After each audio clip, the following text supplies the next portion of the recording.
What do I think about body positivity? Well, as with anything else, I think it's a good idea. You can definitely go too far with it.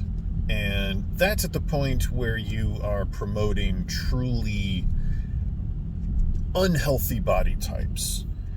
Not in the sense that you were born this way, but in the sense that you have not done the main three pillars of a healthy life, i.e., food, sleep, and exercise. Those three things are monumentally important to your health, especially as you get older. But I also do not believe that we need to simply focus on the most svelte kind of body type and throw all the others away. In my own writings, I have made a point to have a variety of different types of people. It's not a diversity quota in the political sense. It is more a what exists in the world, what exists around us. In my first story, Selena Hunter. Selena Hunter is not a classic beauty. I decided when I made her, I was going to go out of my way to make her a more realistic badass. Now, in many ways, I ended up creating my own Brienne of Tarth. But I wrote those books long before I was ever exposed to the Game of Thrones series. So to me, it was funny to see like the character of Brienne of Tarth and go, yeah, Selena could be considered something like that. She is a big, thick woman with broad shoulders. She's got red hair that she always keeps kind of short. And at one point, her father gives her the hunter's haircut. And the hunter's haircut is basically a buzz cut, only, they don't have shears and they don't have electric trimmers the way we do. So he picks out a big effing knife, thank you Crocodile Dundee, just a knife, and cuts her hair off, grips it all and cuts it to the bone. I'm sure if this was a Hollywood production, then, it would be all neat and cool looking. But in the book, it's kind of jagged and messy, and, she looks a little wild. In the first book, she is intentionally not really all that attractive. She survived the pox, a detail that several of my readers have completely forgotten about. When I mentioned it to them later, I'm like, you guys know she survived the pox, right? And they're like, when did that happen? I'm like, well, I only talk about it like 2 or 3 times, but it's a thing. She also has a bunch of scars. She's all scuffed up. And she complains multiple times about how the nobility are all beautiful and flowy, and she isn't.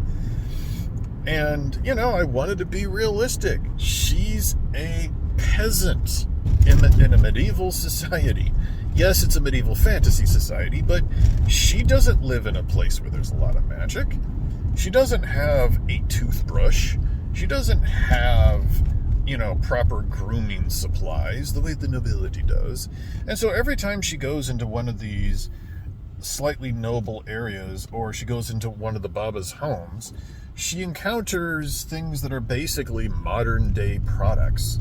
At the end of the first book, when she goes into Bluebeard's castle, she's in the home of Bluebeard, and there are 3 bottles that are handed to her. And those bottles are effectively like shampoo, conditioner, and body wash. It's to her, they're mystical potions, and she's not sure how they work. But, our modern day grooming standards are pretty awesome when compared to what she has available. But back to body types. The different characters have different body types. Now, Selena is the big, thick one with monstrous, meaty arms. I mean, she's an athlete. She's athletic, but she's not a traditional athlete who is like all slim and muscular. No, she's one of those big, thick woods women who can rip trees out of the ground with her bare hands. She's kind of scary.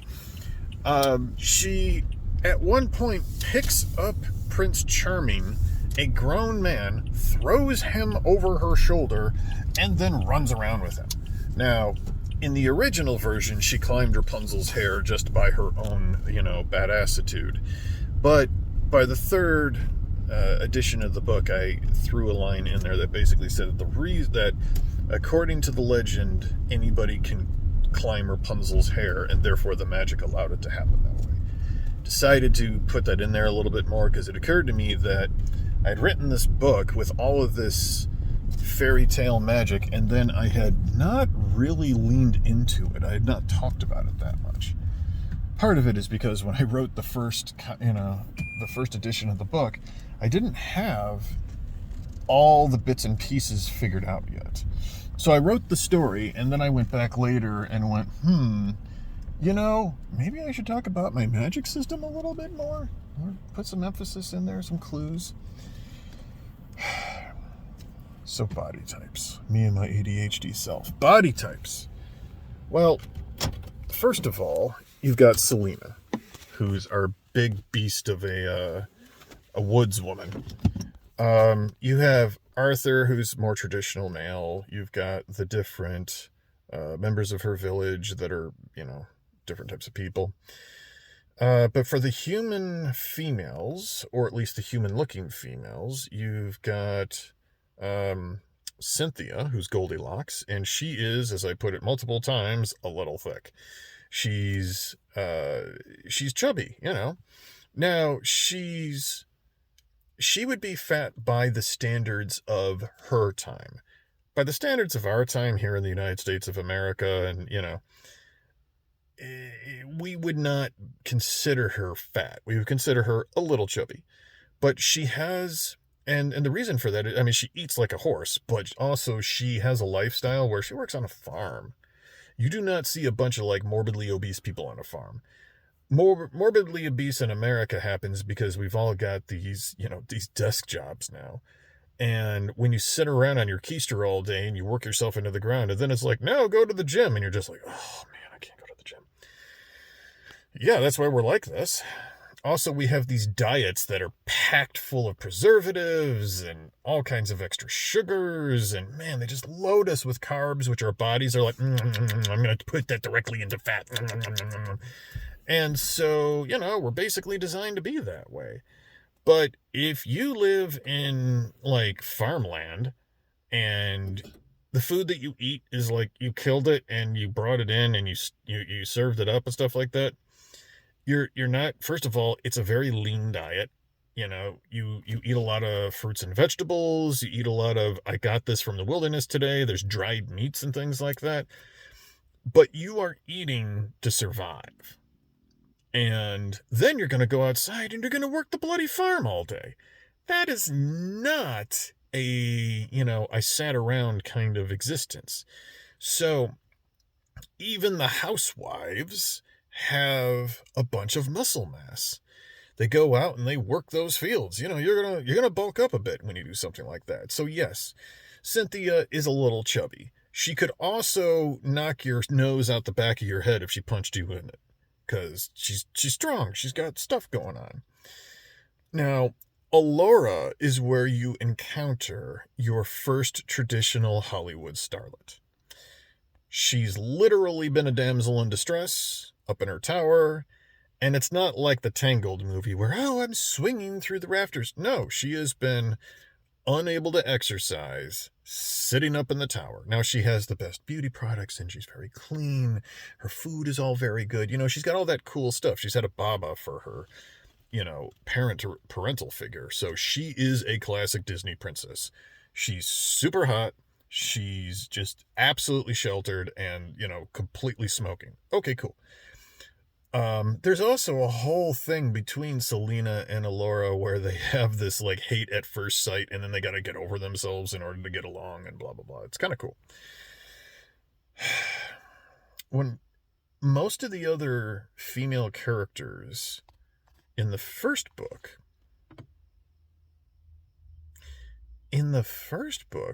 most of the other female characters then are all supernaturals. Yeah, a lot of that other stuff doesn't appear until book 2. But yeah, in the first book, it's mostly supernatural creatures then. You've got the Babas, who are all the witches from various fairy tales, and they're all interesting. Baba Asagi is just your classic crone. She's very wise and very, elderly, but she always seems to have that quiet strength as she moves around. Then you've got Baba Hulda, who's Old Mother Huld, and she is just really thin and very moves around. She's very fragile looking. Then you've got Baba Ginger, who is everybody's favorite auntie because she's into sex and food and just lusty about life. She's also terrifying in her natural form because she's got the green Wicked Witch of the West skin with the fangs. Oh my gosh, are those side teeth? I need a brush. She's got those black fangs in her mouth that state, "I eat children," even though she really doesn't. She also always has some hideous outfit on that clashes spectacularly with whatever she's doing, but that's kind of her thing. She's aware of the fact that she's terrifying, and so in order to not have people be totally freaked out by her, she leans into it a little bit. Then you've got Baba Gothel, who is Gothel from Rapunzel. She's scary AF. She is just terrifying. She is the witch, the Wicked Witch from Snow White. She's really scary looking. She's got those eyes that are looking directly into your soul, and she's going to kill you. And she's fully capable of it. There's a reason why Puck is so afraid of her. And then you have Baba Sophronia, who is a Medusa, with a serpentine body and stuff like that, so she doesn't really count. And then after that, you've got, let's see here, we go through the Sophronia, Jack and his people, and then we go to Bluebeard's lair, and we have a literal fairy queen, who, come on, of course she's smoking hot. And then you've got the, Bluebeard, and then you've got an actual living doll with pieces of her body that are falling off. So, yeah, kind of scary. Yeah. So the first book has a diverse cast of characters, and the actual human females, it's like her sisters, Valora and Melissa, are pretty attractive. She actually, talks that up a bit. And Alora is really attractive. Selena is not attractive. The reason why the male characters are interested in her is because of what she represents and because of what she accomplishes. Arthur is in love with her because of his time in the wilderness. And he also was raised in a society that is very abusive. And so he is enamored by her poise and her power and her strength. Jack is interested in her because he's a rough and tumble guy from the woods. And so he sees a kindred soul in her. And so his attraction to her is not, check out that body. His attraction to her is, she'd go into a bar and brawl her way to the front and slam down a drink, and that's kind of fun. And that's his thing. She's fun. He likes that in a woman.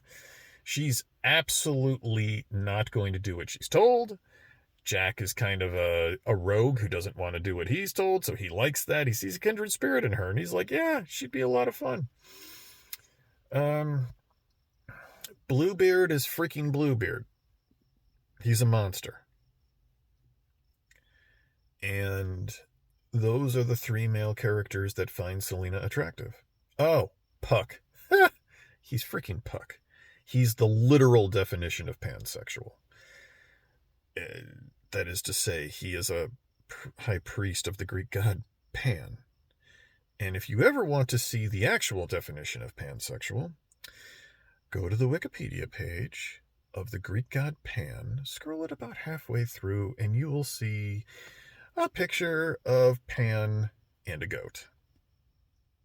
And then you'll see what I'm talking about. So, it is, sometimes when we borrow language, we, sometimes when we appropriate the language of another culture, we accidentally include some definitions that we didn't mean to because we are ignorant of the culture that we are appropriating from. That is the actual complaint about appropriating a culture, is often you do not know what else you are doing with it. And so you use a term and you think you know what it means, but then you discover, oh wait, it has all these extra meanings and all this extra baggage and stuff I didn't realize. So be aware what you're saying when you say it, because you might be saying some things that you don't mean. So there you have it. Body positivity. Selena is not very thrilled with her body at the start of the book. It is not until the end of the book that she stops hating herself. She literally has to look at her shadow in the mirror and go within and fight her shadow and her beast in order to find herself.